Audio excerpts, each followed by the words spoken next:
All right. So today we are talking about Ladder, fitness app, which Sumant, you came across. I've heard great things about it, how well they cater to fitness enthusiasts. So I always wanted to try it. I knew a bunch of friends who worked out and they've been working out for quite a bit. And they always diss like these fitness apps and stuff like that. But for Ladder, they've been raving about it. So that was like one data point. And then even in the product and growth communities and design communities, Ladder Yeah. has been like gived more than like the other fitness apps. So I think like maybe branding wise, they've just done a really good job. One thing to note is these are all very serious or intermediate, whatever fitness folks. So for them, they've tried everything, and this is the thing that makes sense. I think once we uh, go into the discussion, we'll share why it makes sense. But Yeah. yeah, that's how I came across this. Makes sense. Yeah, a few things that I found about this app. It's doing $4 million on iOS alone. And then it's running a lot of web to app campaigns. So probably good enough if, equivalent amount on the web. Also, I think they raised like $100 million last year around September, October. 90 million out of that was for growth. For I think it was a GTM investment. They're going heavy on growth and really want to expand their user base. But yeah, I'll just talk about few things that stood out to me. I just, looked at the creatives, onboarding, and the day zero experience. One thing that stood out to me in the creatives, and I'll just share my screen. Can you see my screen? Yeah. So yeah, I mean they have 150 active ads on Meta, a lot of creators, a lot of video creatives. But one thing that really stands out that they do a lot of branded partnerships where the creatives get posted from an influencer's account. These influencers are generally also coaches inside the apps. They have partnered with these fitness influencers who already have a community and Yeah. following. They bring their community inside the app as well. I think that's great. They are growing with these influencers, and it's a synergistic partnership, which you see in their creative strategy as well. So, yeah, I found Um, that to be pretty cool. Actually, some context to this. Like you Mm, said, I think it's the other way around. The platform is built on top of creators, not creators, yeah, but the folks who are trainers essentially. yeah, So the retention, engagement, activation, all of this is because of the coaches. So yeah, people come to the app not for the ladder, but to stick to a coach. yeah, And so I spent some time on Reddit on the ladder, and everyone's like, yeah, let's go to Coach Kylie because she has these like yeah. they check her stories out on Instagram, and they're like, oh no, I like how she thinks about life outside of training and stuff like that. Because Yeah. the core experience, I think the workout experience is not just a workout. I think these coaches, they also talk about life and stuff in between. So the sets, That's and then interesting. there's like, so I think that's why this makes a lot of sense from Matt's standpoint. Now, let me just jump a little bit to the onboarding. When Yeah, I did the onboarding, it auto selected a coach for me. Based on my answers, it found three matches and selected Coach Brian for me. And I think the yeah, team was Vitality. Even inside the app, I could see framing was this is your team, not just correct. one on one with this coach, but it's more like you're part of this team. So many other people are Yeah. there. We're working with you, which really stood out to me. So and this is also a difference in how it's like they stand out from other workout apps. They built a cohort-like approach. Okay. You come in October to December. This coach will be running 20 workouts throughout the 8 to 12 weeks, and you Yeah. can join the tribe and be part of those things. So you have to show up on that time. It's almost like how you sign up for a Pilates class or whatever, and it'll run irrespective of you not coming up. So basically, it's not based on your plan. It's based on there is a plan. You come and join us. I think there's some Interesting. sort of very good social influence that's working out well for them. Let me see. I saw creative around that as well. Let me just share this. They're definitely doing that. It's like a cohort based, community and cohort based. So if you see this one, we just play this. If you see this one, and this went live before Monday. and it's still kind of live beyond Makes November sense. 17th. It's definitely framing it like a cohort that you Yeah, can join, like a Maven for workouts, right? Like a live cohort, correct. which, like, I think if EdTech has taught us anything, it's that these live cohorts Yeah. work really well. It seems like the trend as well, right? Like Maven is the new EdTech Yeah. 3.0, and looks like this is Interesting. Workout 3.0. So I think that's like Yeah, something new. And Runner has a big community. That's why they maybe did well. So exactly. community as a thing has become interestingly a good retention, engagement, or again acquisition lever. Yeah. That's actually a good framing insight because few other things that stood out to me in the app, I want to look at those from this lens because I think to me as well, communities is the main value prop.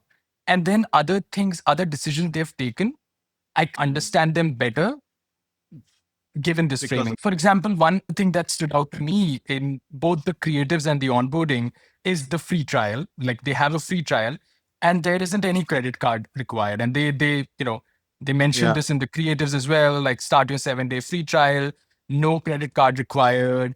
I went to the onboarding and immediately reached this page. It was like a 3 or 4 questions onboarding. I reached this page and I could directly start using the app. There was no paywall. I just yeah, directly could access the app, which yeah, I mean, especially in web to app, I'm yeah, always seeing not just hard paywalls, but paid trials. Like you need to pay a certain amount for the first week or for the first month as an intro price, and then you unlock the real thing. But here, I could directly go into the app and access all the premium features without having to enter my yeah, credit card. And of course, I think it tells me that 4 days remaining. After four yeah, days, I'm sure it's gonna prompt me. I'll stop seeing the workout. It's gonna prompt me to actually enter my yeah, credit card details. But I kept on thinking, why would they do this? In the health and fitness space, we are so used to seeing these long onboardings, building that, even Rana, for example, right? Bing builds a yeah, long onboarding, set up that community, set up that plan, but then get users to sign up for a trial. If you don't cancel, you end up subscribing for the plan. But they yeah, seem to be doing something very yeah. You're different. right. I think okay. I feel like there is some sort of similarity to this runner, and I'll tell you Mm. my sort of like a different experience with this free trial. So I signed up for the free trial as well, but I went to the app onboarding. For you, it feels like there's less friction and like you're like, okay, you felt Yeah. happy, right? Yeah. So I also felt happy about this. But what they make you do is once you sign up, you choose a team. That means your goals align. Yeah. Then you're forced to do your first workout. Yeah. Now, and there's a full plan, but you have to finish your first workout to unlock almost everything. Now, I think the difference between let's say a language learning app or running app or even a fitness app is the core activity to see value. Yeah. Because I never got a chance to go and do a workout because there's so much anxiety, especially for a beginner, right? You don't know if you're doing the form right. You have to go to a gym. Yeah. You have to find time. So Yeah. the code loop will never get activated during onboarding, like after onboarding immediately. So Mm. their idea was let's keep the friction low and let's get them in and see what happens. Do you have any thoughts around why you think they're doing it? Because to me, at least, it Um, doesn't seem like very intuitive thing to do. Have like a no friction trial. I feel like they're trying to get maybe the metric to chase is get people to finish first workout because all of Yeah. the other like experiments and features are all around that. From what I've Yeah. seen, apart from the frictionless trial, they have nutrition as a feature, which Yeah. seems like the easiest thing to do. I could have done that immediately, but no, they've locked that Yeah. you have to finish your first workout to unlock that. I'm like, Yeah. okay, so then I have to go to another app. I think even they have an onboarding challenge. Maybe you could have a screenshot, but there's an onboarding challenge Mm. also focused on first 24 hours. Get this Mm. much done. I think most of the things are all around that. I feel like they could have done a lot more where they could have allowed me to enter the chat just to view it, like how people are working out and how they're talking to coaches and stuff like that. So Mm. that I get a Yeah. sense I could have joined and they could have Yeah. motivated me to go through. But they didn't. That's Yeah. fine. So Yeah. I Yeah. think that's the only things they could have done. But yeah, they didn't. But I feel like that's what they're optimizing for, and that's why the frictionless trial. I also thought that the reason they're doing it, One, they have $90 million in venture funding, so they can afford to do it. I think many apps cannot afford to do it because they need to think about runway and cash flow. They need that money upfront, but they can afford to grow like a Duolingo, where you can really try to grow your user base and learn about retention and then think about monetization later. Also, I think connecting back to the framing earlier, their value prop is community.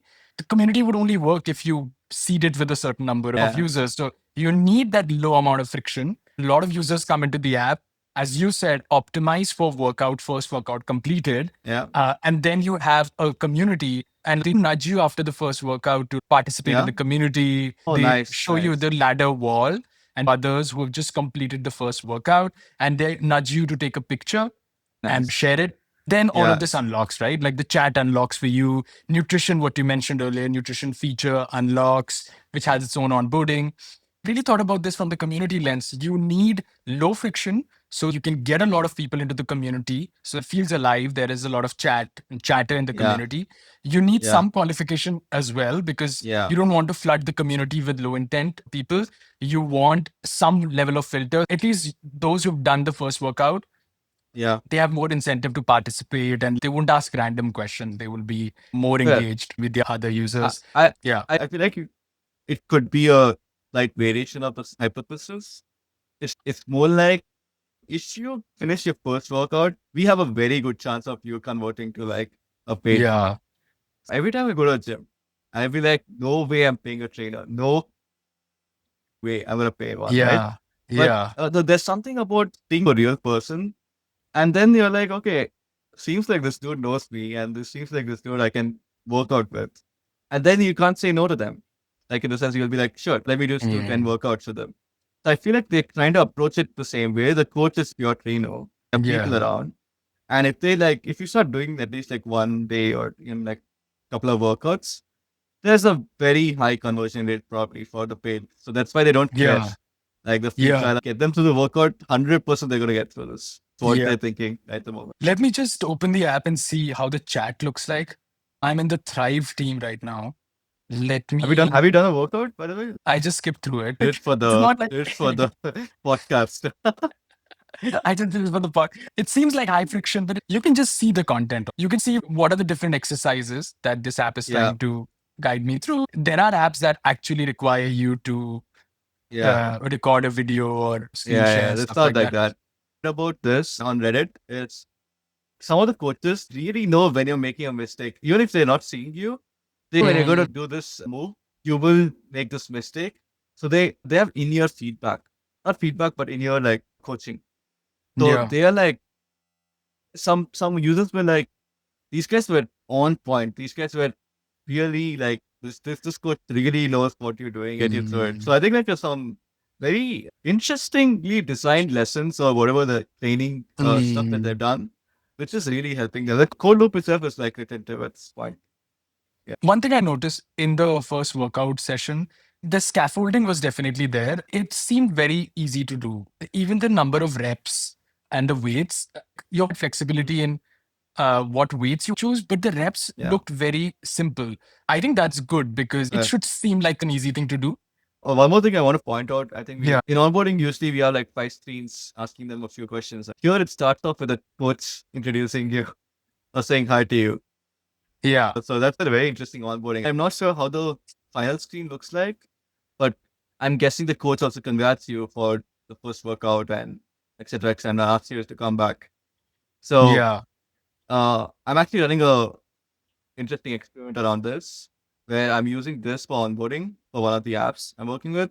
And we have someone tell, okay, this is what it is and this is why it's great and all that stuff. So the hypothesis is if a human says, come back tomorrow and do this, it will be much better than next week. So that's the hypothesis for D1 retention at this point.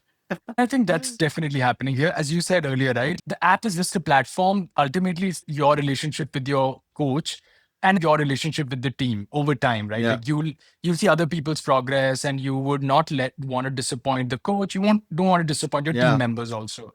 I think that would outperform any avatar character sending you a notification, even though they've built it in a very scalable way. having a person in the loop, you would end up paying more for that. Compared to an actual trainer, it's still much cheaper. It makes sense for you to just, pay Yeah, that actual person. Seems like more value that you're getting out of it.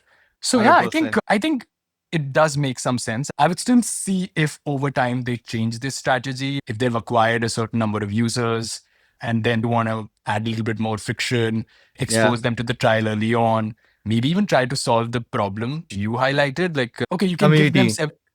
or the one you highlighted, right? If you give me 7-day access, but if I don't do the first workout, then I'm not going to do anything with that access, right? So, Yeah, uh, yeah.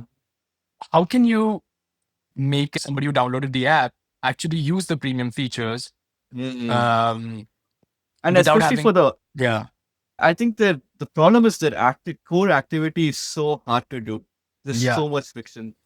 You gotta go yeah, to a gym to get shit. So I think they need to crack that. Like, and that's why the all fitness apps yeah, focus on high intent onboarding, right? Like you build so much intent, yeah, yeah, so there's yeah, this yeah. perfect value, and like even if they don't end up doing any activity, Yeah, but exactly. They made a promise to themselves that, hey, I will. And I've been thinking about this, and this is sort of a tangent, but like sometimes, sometimes subscription retention is very different from actual usage retention.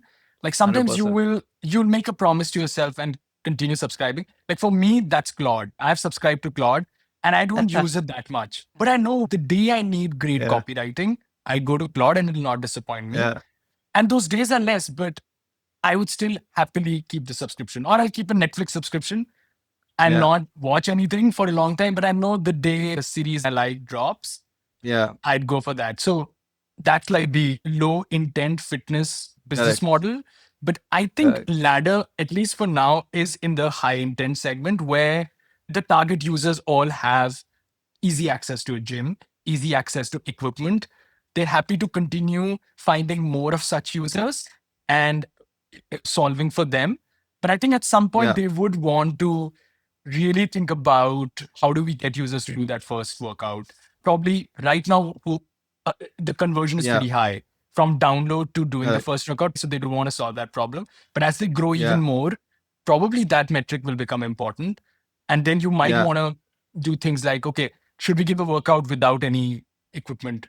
Like, should we just get them to stretch a little bit, wherever they are in their room? And maybe next thing would be a yeah. workout. That would be interesting as well. Actually, that makes sense. Like, how do you? Okay, the theme here is humans are getting involved in terms of even retention, engagement, and even acquisition. Coaches, people who are wanting more real stuff. Maybe this is going to be the trend for some time because AI is Yeah. just making everything very Yeah. crazy, right? So Yeah. Yeah. Yeah. maybe people are craving real stuff and craving community, craving this, and they leverage the coaches bit. But I feel like the community bit, at least I'm not experienced as a first time user for maybe different reasons. I feel like uh, they can do this thing where, like, how a leaderboard, you not a leaderboard, but let's assume like there are already regulars, but they introduce like one new person into the regular group, and the Mhm. regulars are sort of the because it's like a tribe or whatever, like the people are very supportive. They get this person to do like one workout. So imagine Mm. like there's a group sort of challenge that you have to finish like 20 workouts and help a newbie finish one workout. Could be a very Yeah. Yeah. Yeah. interesting use of community to drive like activation and they're already using community to drive acquisition. So why not like Maybe it's like a two-way street, right? Like a coach, you're seeing your coach do the workout for you, but then you're also streaming yourself. And when you're correct? streaming yourself, you have your team members cheering for you, like one more rep, Yeah, one more rep. Yeah, I mean, we all know, right? When you put yourself out in public, that yeah, motivation, it's an extrinsic motivation, but that can be a big driver. That fear of putting yourself out there can also be less because it is a yeah, curated community, it's your team. So they would be encouraging to you. yeah, But I think those could be very important problems to solve. 100%. As ladder skills, they're getting users with high enough intrinsic motivation Yeah, who just need that human coach and correct, like-minded team. correct. Again, in the community, they also do actual in-person events based on geography, like Rana does Okay, marathons and the correct, teams correct. around marathon. So the community drive is huge right now. But I think at some point it would be like, okay, how do we get more users qualified to join this community? And that funnel would become really Makes important. sense. Yeah, so I think it was, but good app. Maybe every time we speak about an app, the next time I come on the call, I have an annual subscription with that app. So I have another subscription in Rana right now. So Oh, awesome. Yeah, probably get it great. before. It is called becomes a way to onboard you into the app. Yeah. Do 1,000 more of these with other people and get 1,000 users. But Yeah. yeah, Yeah. it's a good app for inspiration for sure. Running a few For sure. experiments from there. That's great. One last thing I want to share is it's sort of unconnected to the whole community piece, but when they raised that funding, one of the things they mentioned is personalized training. They mentioned community, but they also mentioned branded apparel as one of the line items, as one of the ways they're monetizing. It's pretty prominent inside the app. They have a referral loop, and the currency for the referral loop is you get $25 off exclusive gear in the Liner Okay. shop. Okay. So that's Sure. like the incentive to share it with others. And then you can access this shop. And it basically has like, Yeah. t-shirts, gym wear, etc. Mhm. I think it's just, additional sort of revenue from users that are already Yeah. engaging, already sharing. And then that's just another way to upsell them and monetize them and Yeah. build the brand also, because this is a beloved brand amongst high intent fitness enthusiasts. I think this, It's I've seen this happen in gyms and it makes sense yeah, because they're trying to build a small tribe, right? Who works on stuff. And you keep coming together in a cohort every week, same group keeps coming back again and again. Then you start building like, okay, now I need to get a shirt that represents this, whatever yeah, struggle or effort that they're putting in. So kind yeah, of, it's just emulating a lot of real life stuff into the app, but more yeah. the ones that is actually working, not the gym ones. Interesting app, different from other fitness Yeah, apps that we've seen, but it makes sense because it's a different set of users that they're catering to, and also a yeah. different strategy that they are adopting. Would be interesting to see if this How changes many over the next 6 months.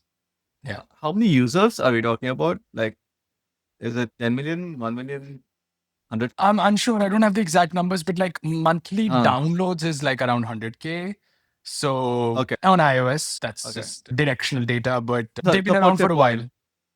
Understood. That supports your point that it's a niche segment and then they're Yeah, expanding later. exactly. Exactly. Exactly.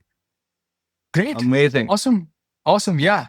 Love this. Love this new format. I think this was short and sweet. And yeah, we just focused on one thing and sort of dove deeper. So yeah. Let's see what the audience likes. But yeah, this is good.